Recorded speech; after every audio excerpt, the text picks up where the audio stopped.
There is a version of you that you have never met, and you are already hurting them. Not with anger, not with intention, but with silence, with avoidance, with every uncomfortable truth you smiled through today and buried somewhere you hoped no one would ever find, including yourself. We talk about betrayal like it only comes from others, from people who left, from people who lied, from people who chose themselves over us. But the quietest betrayal, the one that leaves the deepest mark, is the one we commit against ourselves. Every single day. Think about it like this. Imagine you had a well inside you, deep, wide, built to hold water, to hold feeling, truth, grief, joy, everything that makes you human. But somewhere along the way, you stopped lowering the bucket. Not because the well dried up, but because what lived down there felt too heavy to bring to the surface. So you covered it, quietly, carefully, with the everyday stones of distraction, of busyness, of I'm fine, of I'll deal with it later. And the well, it didn't disappear. It just went silent. But here is the thing about silence. It is never empty. It is always full of everything that was never said. And now, years later, you can feel it. That pressure beneath the surface, that unnamed weight that arrives on quiet evenings, that tightness in the chest when a conversation gets too real. That sudden sadness on an ordinary afternoon with no obvious reason, no trigger you can name. That is not weakness. That is the well, pressing upward, asking to be heard. Now, here is something that should stop you in your tracks. Scientists at UCLA studied how the human brain processes identity. When people thought about themselves, who they are, how they feel, specific regions lit up with deep recognition. Then those same people were asked to think about their future selves. The brain went quiet. The region that activated was not the self-recognition network. It was the region reserved for strangers, for people we have never met, for people whose pain we can easily, almost guiltlessly, walk away from. Let that settle. Your own brain, the mind that carries your name, your memories, your voice, does not recognize who you will become. It sees a stranger. And we have always known how to treat strangers. We keep our distance. We withhold our honesty. We hand them our problems and walk away feeling lighter. This is what you are doing to the future version of yourself. Every truth you avoid today, you are handing it to that stranger, wrapped in denial, tagged with the label, "Not my problem anymore." Psychologists call this temporal dissociation, the invisible wall between who you are and who you will be. It doesn't feel dramatic. It doesn't announce itself with warning signs. It simply makes tomorrow feel like someone else's territory. Someone else will grieve this. Someone else will face this pattern. Someone else will sit in the wreckage of what avoidance built. But that someone is you, standing in a future you constructed today, holding a weight you don't remember choosing to carry. And now, let's go somewhere most people are afraid to go. Let's go back to where this began. Because this didn't start in adulthood. This didn't start with stress or burnout or a bad relationship. This started much earlier, in a place much smaller, in a time when you had far fewer choices. Think back to the first time you learned, not from words, but from atmosphere, that your feelings were too much.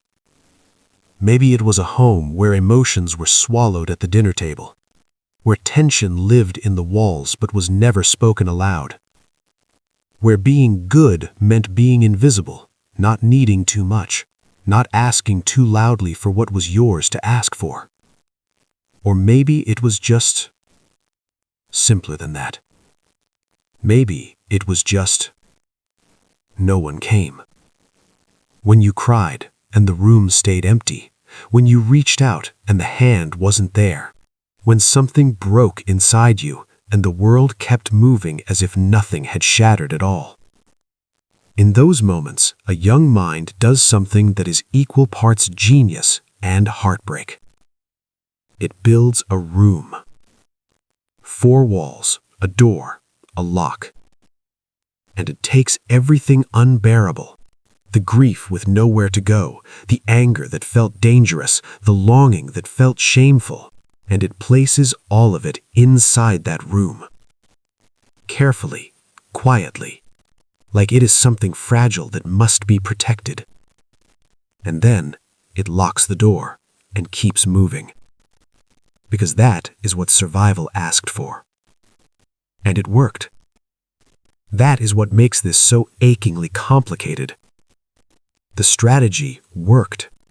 The child remained functional, the family stayed balanced, the unbearable stayed contained.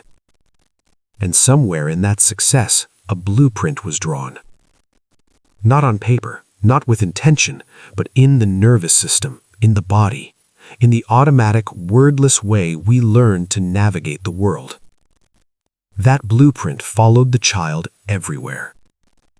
Into the classroom, into friendships, into romantic love, into careers, into every quiet moment that should have felt peaceful, but instead carried a faint, familiar hum of something unresolved.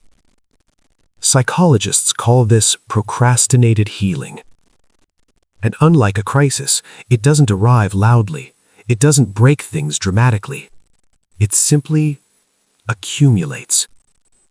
Like sediment at the bottom of a river, invisible from the surface, but slowly, imperceptibly, changing the direction of the current. Things that needed to be felt, filed away. Things that needed to be spoken, compressed into silence. The energy required to maintain all of this, quietly draining the reservoir of presence, of joy, of genuine connection. And the self, once whole, begins to fracture. Not all at once, not visibly, but in the way that a mirror cracks from the inside, a web of fine lines, invisible until the light hits them just right.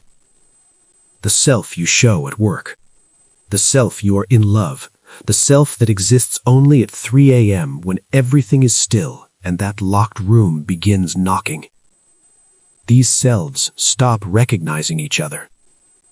And without that thread, connecting who you were, who you are, and who you are becoming, something essential is lost.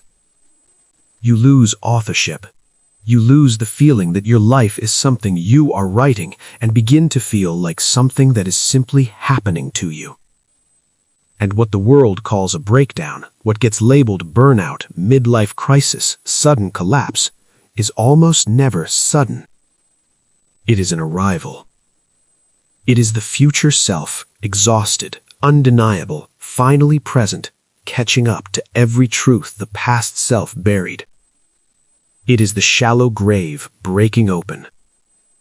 Not because you are broken, not because you failed, but because the ground was never deep enough to hold everything you placed inside it.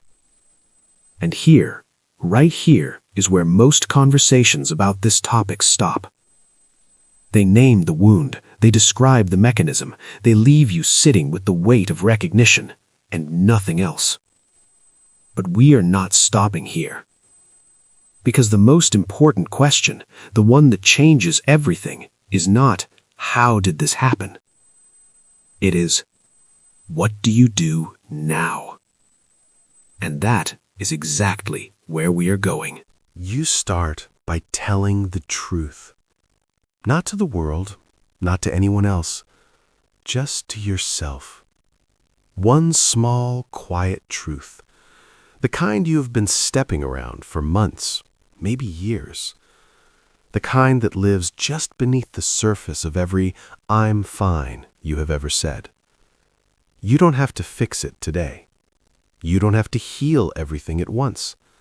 You just have to stop pretending it isn't there. Think about that locked room we talked about, the one you built to survive, the one that holds everything you couldn't carry in the open. You don't need to demolish it. You just need to open the door. Even a crack, even for a moment, even just enough to whisper, "I know you're in there." Because healing doesn't begin with solutions. It begins with acknowledgement, with the simple, radical act of turning toward yourself instead of away. Psychologists call this radical self-empathy, not self-pity, not weakness, the quiet courage of becoming your own witness. And here's what changes when you do. The future self, that stranger your brain couldn't recognize, begins to feel familiar again, connected, real, worth protecting. You stop mailing them debt and start leaving them something different. Clarity, honesty, a foundation that doesn't crack under pressure. The well inside you, the one you covered with silence and stone, it doesn't need to be emptied all at once. It just needs you to lower the bucket again, slowly, gently, with patience for how long the water has been waiting. You are not behind. You are not broken. You are simply someone who survived and is now, finally, learning what it means to live. That is not a small thing. That is everything. And the future version of you, the one you have been unknowingly writing letters to, they are not angry. They are waiting, with more grace than you have ever given yourself, with more patience than you thought you deserved. They are simply asking for one thing: start today. Not tomorrow, not when things feel easier, not when life gets quieter. Today. Because every single day you choose honesty over avoidance, you are making a deposit into a future that actually holds you, into a version of yourself that finally feels whole. And that future is not a stranger anymore.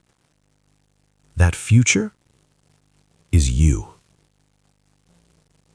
If this video made you stop, even for 1 second, and look inward honestly, then you already know what to do next. Hit that subscribe button, not for me, but for that future version of yourself, the one who deserves to keep growing, keep healing, keep understanding. Every week we go deeper into the psychology of who we are and why we do what we do. Because the most important journey you will ever take is the one back to yourself. Welcome to that journey.